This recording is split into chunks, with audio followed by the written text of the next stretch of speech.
Channel को subscribe करना ना भूलें और हमारे ताज़ा वीडियो सबसे पहले देखने के लिए बेल आइकन को दबाएं।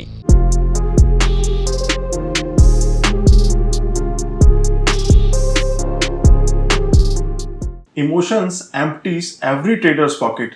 जी हाँ दोस्तों, आज का वीडियो इसी पे बेस रहने वाला है कि किस तरीके से एक ट्रेडर इस मार्केट में अपनी पोजीशन बनाता है और वो इमोशंस ही हैं जो उसको प्रॉफिट बुक करने नहीं देते, वो इमोशंस ही हैं उसको लॉस बुक करने नहीं देते और वो इमोशंस ही हैं जो स्टॉप लॉस लगाने नहीं देते।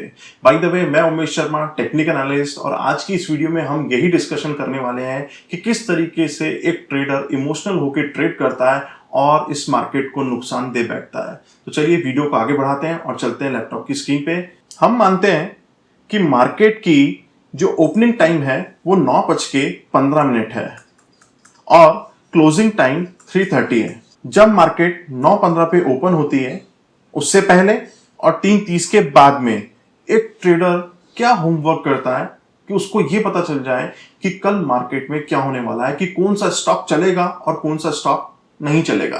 तो उसके लिए वो क्या करता है, वो सोर्सेज और रिसोर्सेज ढूंढता है जिससे उसको एक टिप मिल जाए कि कौन सा स्टॉक मुझे बाय करना चाहिए और कौन सा स्टॉक मुझे सेल करना चाहिए। अब हम ये मानते हैं उसके सोर्सेज और उसके रिसोर्सेज से उसको पता चलता है कि एसबीआई हमें बाय करना चाहिए।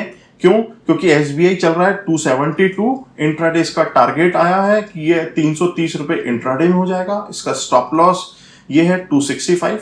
अब क्या होगा, जब मार्केट 9:15 पे ओपन होगा तो ये प्राइस खुलेगा यहाँ पे 273, 275, 76, 77। यहां आते आते आपके अंदर से आवाज आ जाएगी कि कहीं काश मैं ना रह जाऊं, इसको स्टॉक को बाय करने से मैं ना चूक जाऊं। क्यों? क्योंकि प्राइस अपने आप को इस तरीके से मैनिपुलेट कर रहा है कि हमें भी लग रहा है कि एक्चुअल में इसका टारगेट आज 330 आ जाएगा। और हम क्या करते हैं, करंट मार्केट प्राइस में अपनी पोजीशन को बाय बना लेते हैं।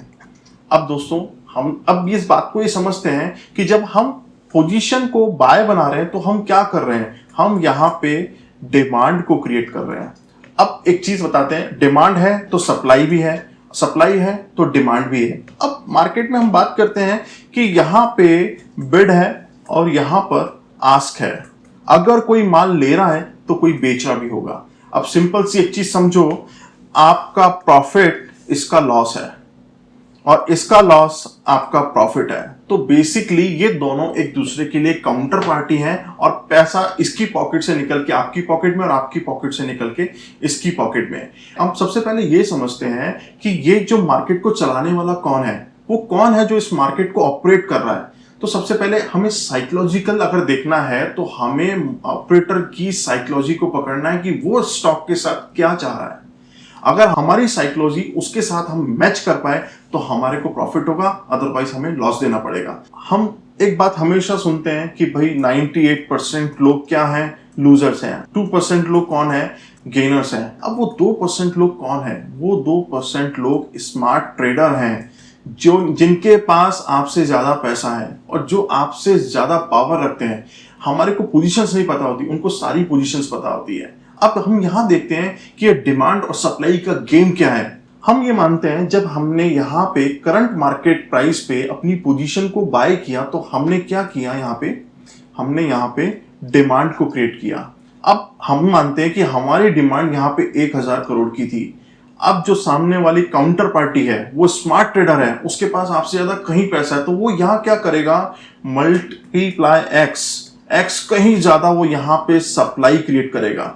अगर डिमांड से ज्यादा सप्लाई होगी तो क्या होगा, स्टॉक नीचे जाएगा, और सप्लाई से ज्यादा डिमांड होगी तो क्या होगा, स्टॉक ऊपर जाएगा। तो हमने यहाँ पे डिमांड की थी और हमारी डिमांड से सप्लाई ज्यादा थी, तो स्टॉक के भाव यहाँ पे बढ़ेंगे या घटेंगे। जी हाँ दोस्तों, यहाँ पे भाव आ जाएगा स्टॉक का वापस 272।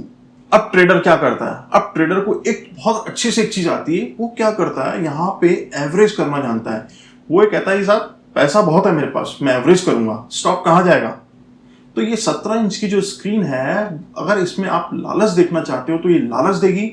अगर आपको इसमें तेजी देखनी है, तेजी मिलेगी। आप मंदी देखना चाहते हो तो मंदी मिलेगी। लेकिन हमें इस तरीके से ट्रेड नहीं करना। क्यों? क्योंकि जैसे हमने किसी ट्रेड को बनाया, कोई ट्रेड सेटअप हमने बनाया तो वहां ट्रेड के साथ साथ आपके इमोशन साथ चल रहा है। और इमोशंस क्या है? इमोशंस आपका पैसा है।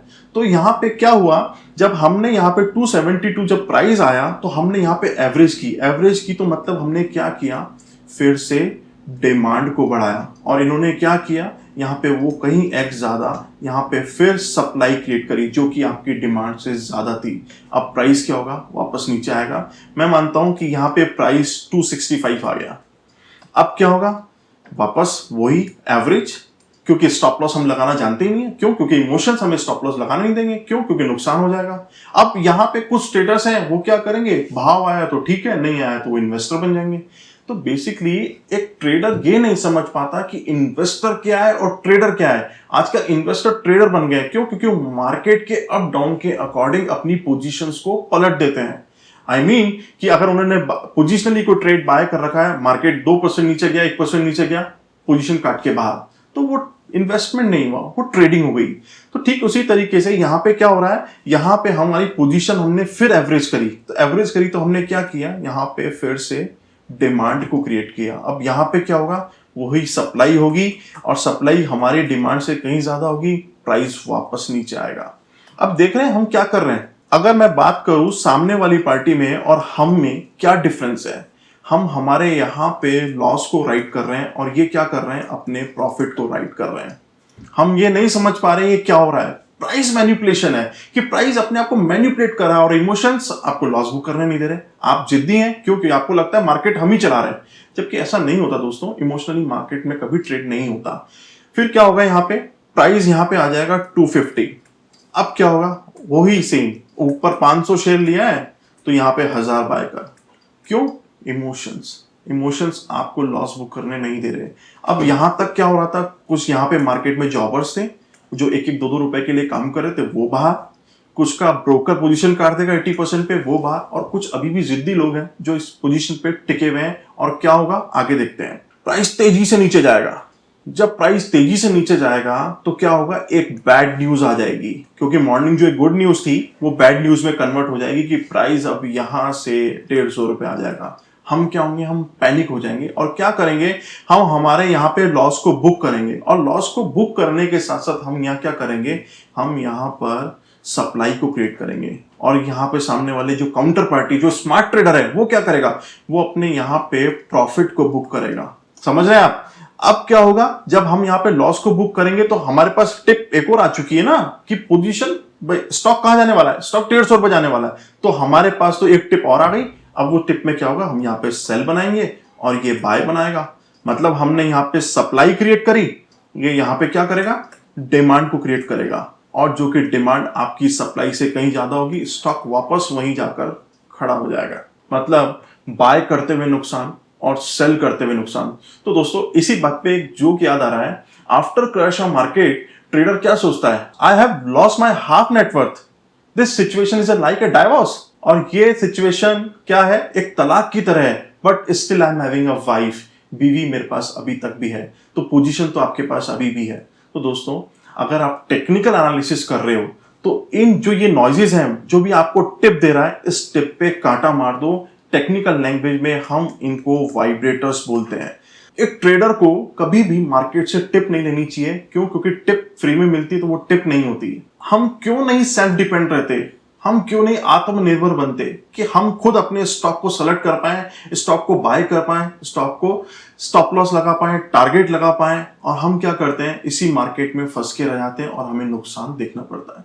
तो बेसिकली मेरा आप लोगों से यही रिक्वेस्ट है कि आप मार्केट की नॉइजेस पे ध्यान देना बंद करें, टिप पे ध्यान देना बंद करें, खुद से ट्रेड बनाएं, खुद इतना अपना एजुकेट करें अपने आप को कि आप ट्रेड बना पाए, चाहे वो बाय का हो चाहे वो सेल का हो। बढ़ते हुए मार्केट में बाय करें, गिरते हुए मार्केट पे आप सेल करें।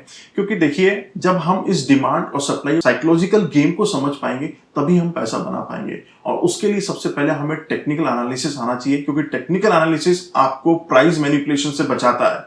और अगर आप टेक्निकल एनालिसिस कर रहे हैं तो आपको रोबोटिक होकर ट्रेड करना है। क्यों? क्योंकि अगर टेक्निकल एनालिसिस ने कहा स्टॉक को बाय करना है तो बाय करें, स्टॉक को सेल करना है तो सेल करें, जहां पे स्टॉप लॉस लगाना चाहिए वहां पे स्टॉप लॉस लगाएं। स्टॉक आपका है, आप उससे प्यार करें, स्टॉक आपको पैसा देगा।